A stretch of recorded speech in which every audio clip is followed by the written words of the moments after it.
Hi, this is Lori Goldman for the sake of the argument. Today we talked to Dylan Wegela, House Rep, and he told us what democratic socialism is and all the challenges and pitfalls that go on in Lansing.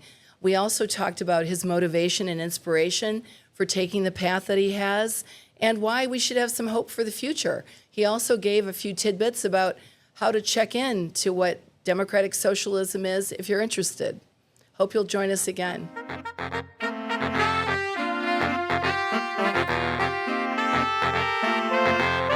I want to welcome State Representative Dylan Wegela. Thanks for being here today. Thanks for having me on. Also, thanks for pronouncing the name correctly. Most of my colleagues still can't. Well, because I asked you earlier how you pronounced it. Otherwise, I was going to butcher it too.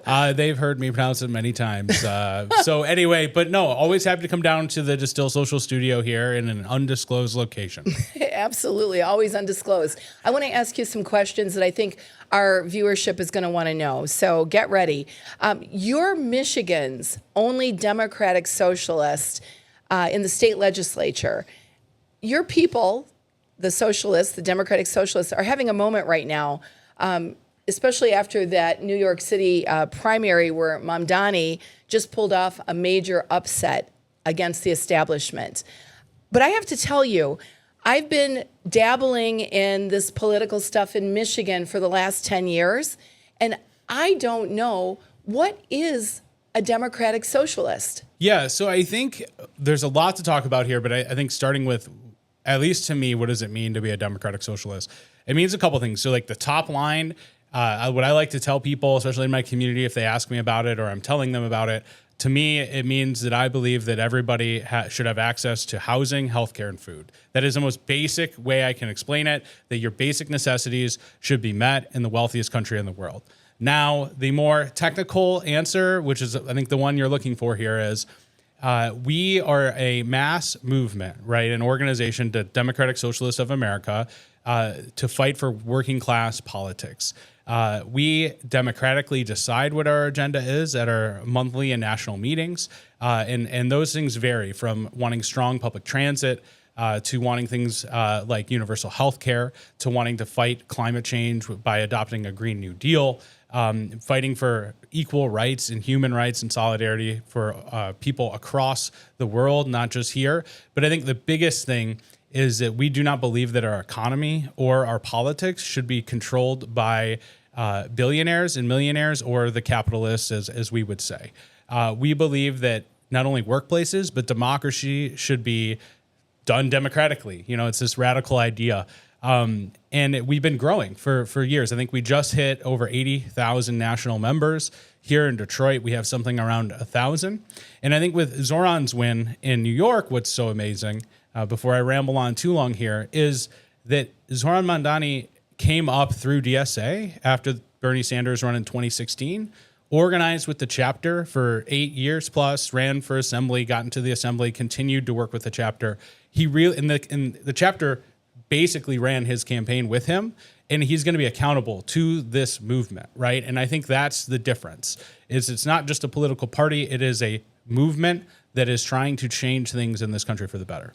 That was a great explanation. It sounds to me like you really do want to listen to your membership and hear what they have to say. I think Democrats are getting away from that a little bit, and they want to appeal to all voters. They're not necessarily concerned with what the other Democrats are looking for. Thank you for that answer. What pushed you to run for office, whether it was as a Democratic socialist or not? Why did you think, and I'm sure you don't get paid a lot of money, and I'm sure you have a wonderful young life and you could be advancing in many other ways. What made you decide to do it? So before being elected, I was a teacher for 7 years. So unfortunately, with the way that we pay teachers, I actually make slightly more money now. Although I think if I would have stayed in the profession with the way the step scales progress, it'd be pretty close. But the point is, that's actually part of the reason I ended up running. So I graduated from Eastern Michigan, ended up teaching in South Korea for 6 months, and then I moved to Arizona for 5 years with my wife.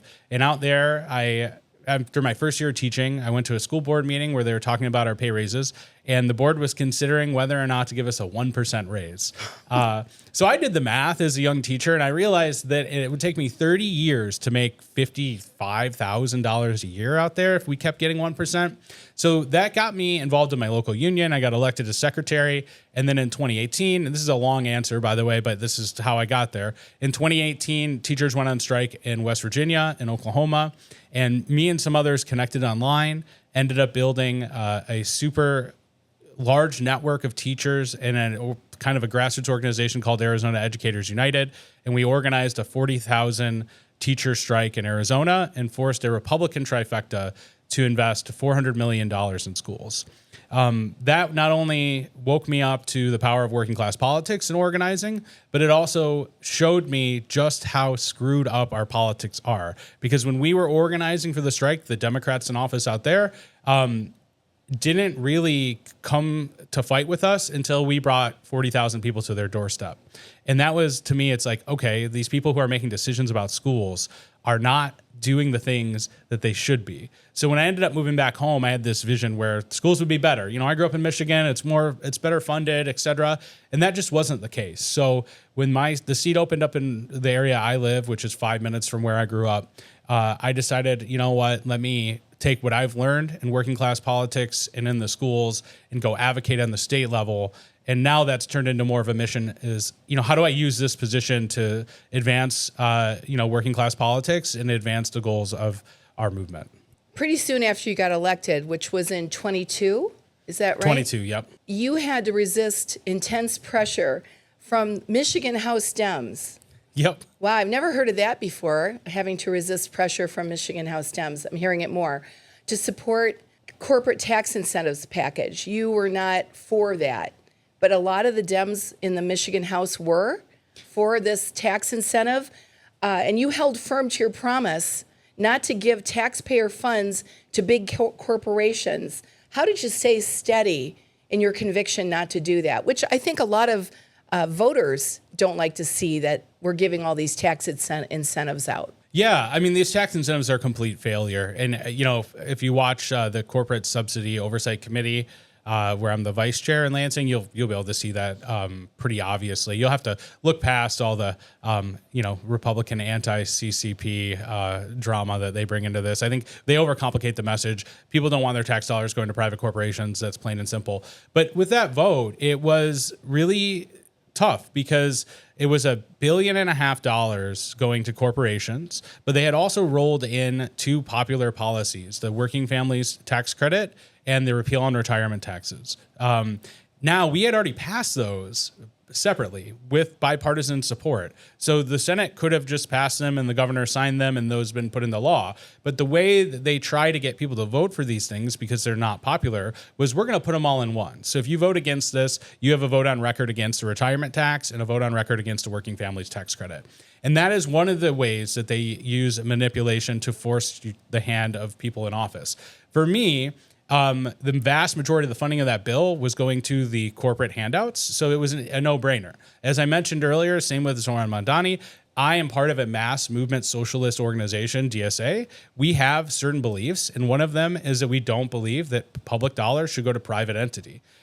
So it was tough, but it was grounded in that I had an organization backing me, and I had people backing me to stand firm on what my principles and beliefs were.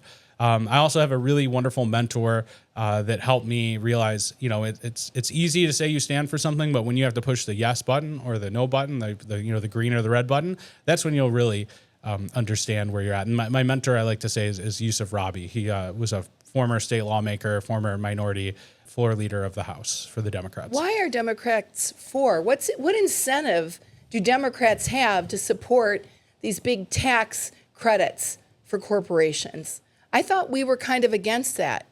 What was in it for them that they were pushing this so hard when we had a Democratic majority, correct? Correct. I'm confused here. Excuse my ignorance. Yeah, so over the course of the last 2 years, under a Democratic trifecta, they gave $4.5 billion. So that was just one of the votes. Did you say billion? $4.5 billion to corporations over time, and that number, I think it's calculated for, like, over the length of the bills or the tax credits, and it's also it's a little bit of a projected number, right? So if you'll see a little bit of reporting to like how much has been given to this date or in this year. But if you look at the life of the bills and the estimates from House Fiscal Agency, that's the number. And I think that's so concerning because right now we're seeing federally Republicans trying to give one of the biggest tax breaks to corporations in federal history with the big, beautiful bill. But I think what we try to point out as members of DSA and what I try to point out to my constituents is this is happening on both sides of the aisle because capital's relationship to both parties is so extreme in the terms of donating through campaigns, et cetera, that it has a ton of influence. And I got to stop you there. What do people get? What do Democrats that we elect to Lansing, what do they get if they go along with this program? Is it pay for play, quid pro quo? What's going on? So I think looking at the last 2 years, there's a couple of dynamics at play here. One of them, I think, is there are some people who would argue that giving corporations these tax breaks will bring jobs and development here. I don't think the math shows that, the data shows that, or even the press's reporting shows that. But some people do hold this belief and they call it economic development. I think really it should be called corporate handouts, but that's a difference of opinions. So there's one, I think there are people who really do believe that these things work, and I just have an honest disagreement with them. Then I do believe there are people who want to have relationships to the big power brokers, the Fords, the GMs, the et ceteras. That way, when it comes campaign time, they have someone who's going to back them in their campaigns. We see this all the time in Lansing with people taking huge sums of money from DTE or Blue Cross, but we also see that in different spaces. There are so many organizations that give money. And one of DSA's candidates' beliefs is that we don't take corporate PAC money, just for contrast, right? In the Democratic Party, you don't hear that very often. Although happy to see that Senator Slotkin is calling for no corporate PAC money. I thought that was interesting. So a rare shout out there from me.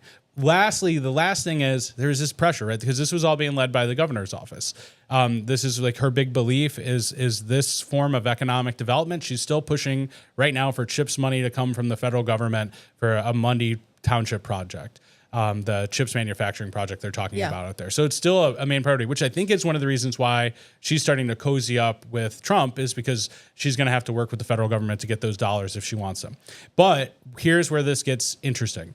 There's this dynamic at play inside the House and the Senate where you vote for my bill, I'll vote for your bill mentality. It might not be said outright, but that's how it operates, right? People are so nervous that their bills won't get voted on if they don't vote for someone else's bill, that they will, I think, sometimes compromise their values in order to get things passed. And I think I understand that at some level because, we all have egos and we want to be like, I want to be successful. I want to get bills passed, but I don't want to compromise my values and what I believe in and vote for bad legislation just so that I can get a public act or something of that nature. So I think inside the trifecta, there's this pressure coming from the top saying, get in line or you're going to face some consequences, whether they were said outright or said behind closed doors or even not said at all. It's implied. That's disheartening because I think as voters and citizens and taxpayers, we don't care. We don't keep track of how many bills each of our electeds gets passed.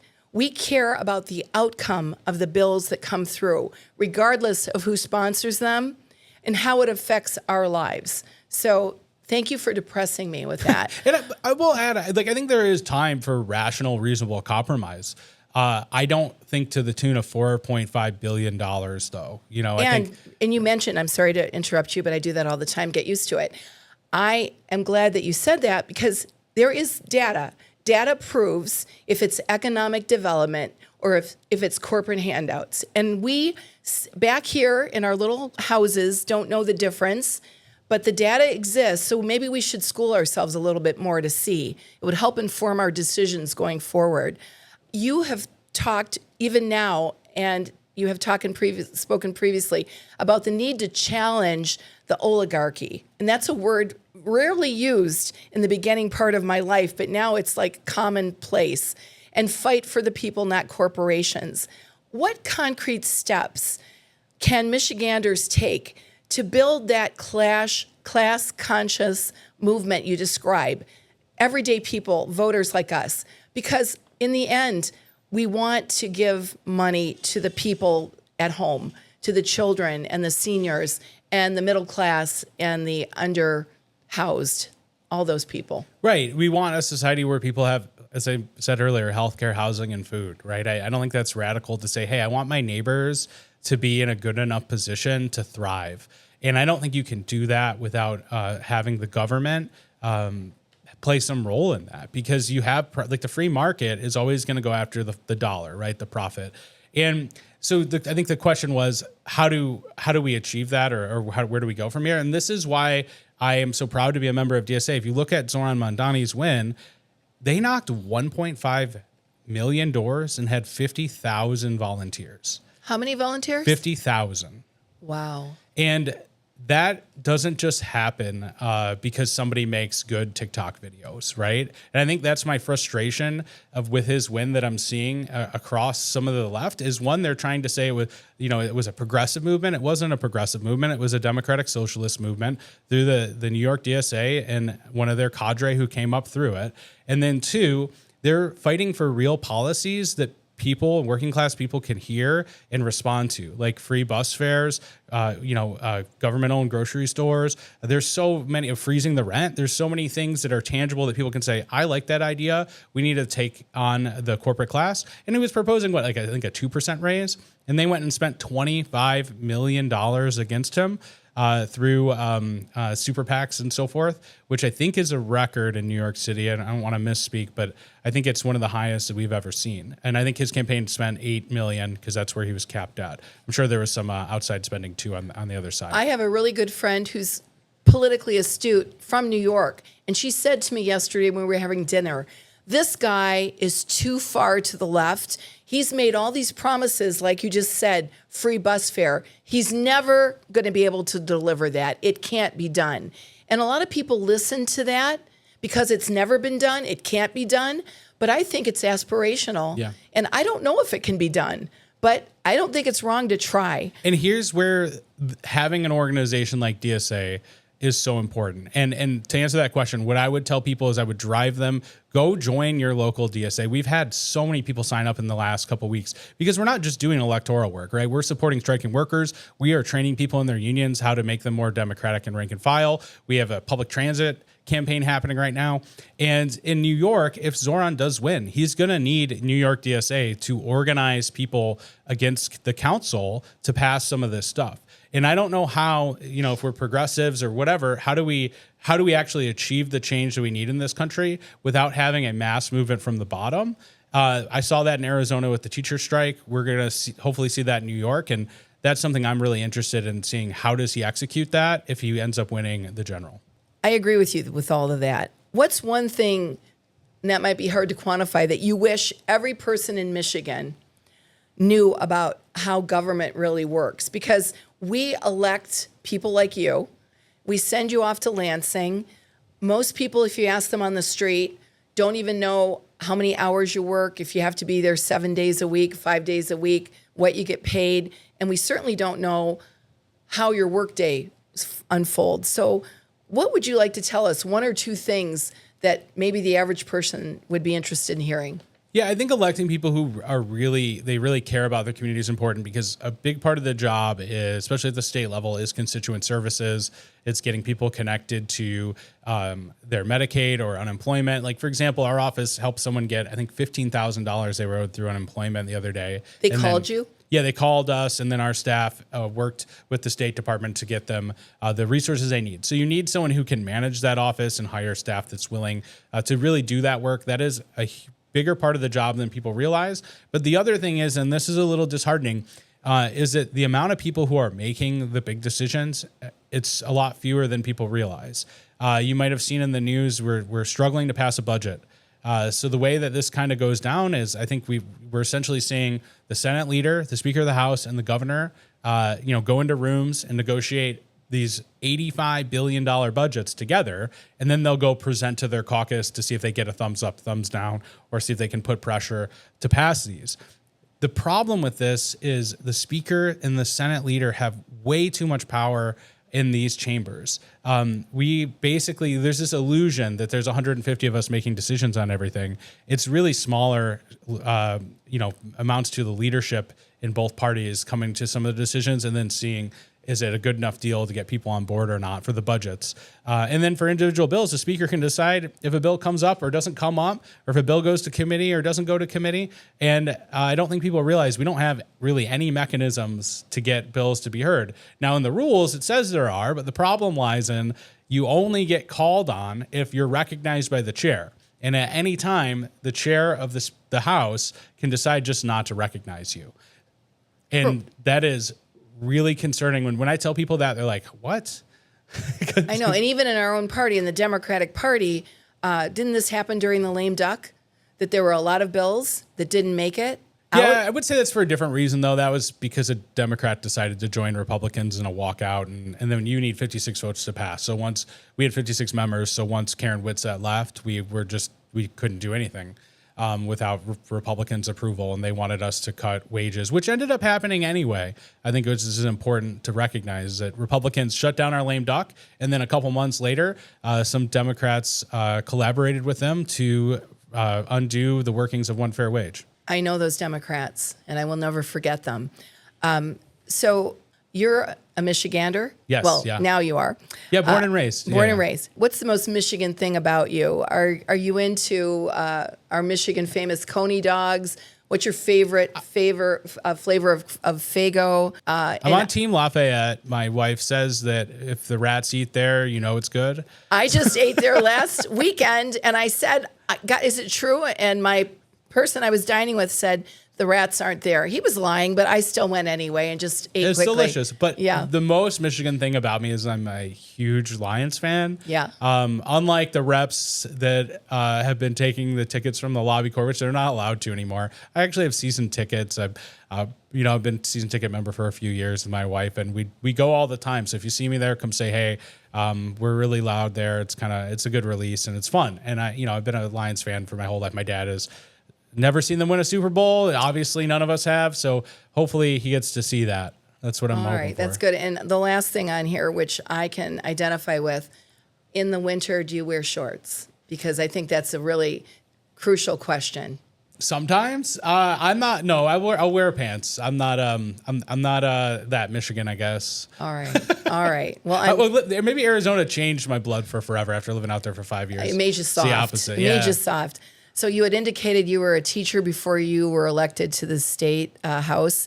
And given your ripe old age of 32, you're only 32. Holy Toledo. All right. Do you read cursive? Can you read it? Yes, I think you're old enough to do that. It depends on the cursive. Yeah, I can write cursive a little, but it's hard to read for me. So I'll just be honest. Well, then I won't be so hard on my children that are 17. What was your favorite subject in school? It was social studies. That's probably no surprise here. None.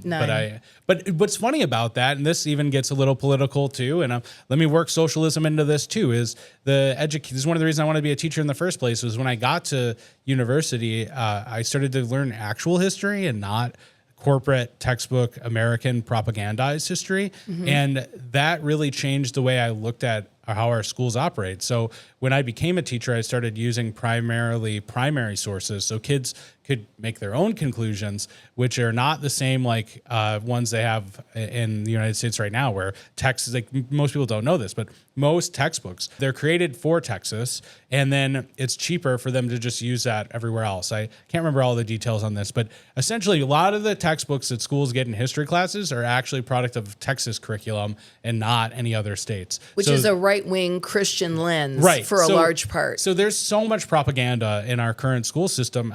I really wanted to teach the real history, like Howard Zinn's People's History.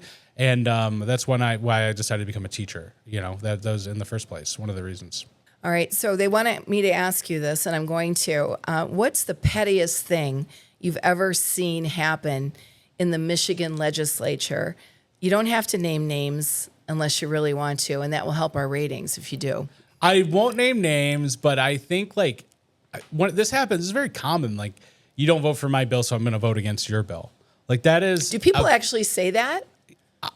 Yeah. Yes. I mean, yeah, that happens. My God. I think it's super frustrating to me. I'm someone who always tries to vote on principle, and it's not like everybody, but I've definitely seen it happen where it's like, you did this to me so that someone feels wrong, so I'm not going to vote for their bill, right? And I think that is a sad thing in democracy, but it's that same thing I was talking about earlier, where like there's this pressure when you're in a caucus to act as a team, right? Or and people have different opinions of how that can be done, right? I'm a democratic socialist who caucuses with the Democrats, but it's like I still recognize like you should be a good colleague, right? So the way I approach it when I'm going to vote against one of my fellow Democrats' bills is I'll talk to them about it. Some people think that what it means to be a Democrat is vote yes on all Democratic bills. That's not how I view it. I think if you have principled, real reasons to vote against something, you should. And I don't think that that's a controversial takeout in the public, at least. Can you name one Michigan bill that should exist but never will because of what you just said? Something that should exist for the benefit of people. Yeah. So the Taking Back Our Power bills, which I worked with Rep. McKinney, Rep. DeSena, and Rep. Morgan on to introduce this year, and we introduced them the year prior, that would ban corporations like Blue Cross Blue Shield, the utilities like DTE, and anyone who receives over $250,000 in state contracts from donating to 527. So candidate committees, PACs, et cetera. So basically would prevent them from donating in politics, period. And it would, that is a bill that will never move through Lansing. However, the coalition just announced today, and this is in the news, Craig Mauger just wrote an article on this, that they're going to take it to the ballot. So while it might not pass through Lansing because of the corporate influence in Lansing, the people might be able to do it, which will reform campaign finance, and I think will do more to changing the state of Michigan politics than anything we could possibly pass in the next decade in Lansing. We can hope. Last question, and this is really important. What do you say to people that say that socialism is too radical for Michiganders? And then I want you to kind of give a shout out for anybody that wants to learn more how they can do that. Yeah, I would say, do you like public schools? Do you like to drive on roads for free without them being told? Do you use the post office? Right? These are all things that are publicly funded. And when they're publicly funded better, they operate better. So the idea is this. If you want to live, it's not radical. I think the system we have right now is completely radical, right? The idea that 1% of people own more wealth in the bottom half of the country. I think it's actually 3 individuals that own more wealth, or that 41% of families can't meet their basic needs. That is a radical society. What I'm talking about and what DSA is talking about is one where children aren't going to be in poverty, where they're going to have schools, they're going to have mental health, they're going to have health care, where there's going to be some equality, and that workplaces will make decisions democratically and unions will be strong. That is not a radical society. There are various countries that have started to implement, democratic socialist policies that have done really well, that are doing better than we are in a lot of cases. So I think the idea is what we have now is radical, not what we could be. And we have to start demanding better from our government and demanding better from each other and live in community rather than in competition, which is the goal of capitalism. And I think that when you explain it to people like that, it can start breaking through some of that propagandized schooling that we all had, right, on some of this stuff growing up. And I think as people get older, these younger generations are more educated than any generation prior. And I think we're seeing that they're coming out to vote. I think we saw that in New York. They've came out in big numbers. We saw that in the Sanders campaign. Young people skewed towards his beliefs. And I think we're going to see some changes here. And I think that DSA is the place for people to go. So I would say just Google Democratic Socialists of America. You can join, become a member, find your local chapter. We have several in Michigan. We have Metro Detroit Democratic Socialists. There's a Huron Valley one for Ypsi Ann Arbor area. There's a Lansing one. I think Bay City just started one. And I think there's a Northwest Michigan one starting to get formed. And people can dip their toe without joining? It is a dues-paying organization, but there are income-based dues, or I think you can get a waiver if you can't afford to pay dues. But you could always show up to a meeting, or find someone who's involved and be brought to a meeting. Like in Metro Detroit, we're almost out. We have to get a new space because we don't have enough room. We have like 100 people every single week. And one last thing I'll mention, and to compare this to the way the Democratic Party is operating, the Michigan Democratic Party convention. If I don't know if you were there, I was there. I was there. You might have. I didn't get to vote. You might have recognized that a lot of these resolutions were just referred by the chair to committee. Well, if you came to the Democratic Socialists of America Detroit convention, you would have seen us having vigorous debate, almost to a fault, on our resolutions that we passed, and everyone had a vote. We didn't refer anything to committee. It was decided collectively as a group. And I think that's something that we need to start demanding more of the Democratic Party. If that's the place you want to organize, is that it should be more bottom up focused from the members and not just from what party leadership wants to do. And if you are more interested in becoming part of this mass movement that we're trying to build and you align with our values, then I think you should join DSA. Thank you so much for taking time. I know you're a busy guy for coming today. I appreciate it. No, thanks for having me on. Of course. This is Lori Goldman. For the sake of the argument, I'm also a working realtor, and I thank you for joining us.